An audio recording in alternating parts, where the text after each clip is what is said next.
Hi everyone, in this tutorial, I'll show you how to access the audio output option in Eartrumpet in 2026. Let's get started. First, open any app that plays sound. For this example, I'll open YouTube in my web browser and play a video. Now go to the bottom right corner of the taskbar and click the Eartrumpet icon.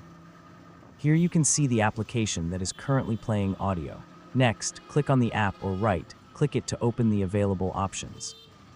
If your computer has more than one audio output device, such as desktop speakers, headphones, a Bluetooth speaker, or an HDMI monitor, you'll see the option to change the audio output for that app. However, on this computer, only one desktop speaker is connected. Because there is only one available audio output device, Eartrumpet cannot switch the app to another device, so the output change option is not available.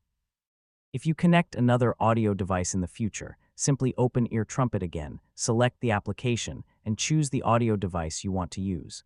The sound will immediately switch to that device. That's it. That's how the audio output feature works in Eartrumpet.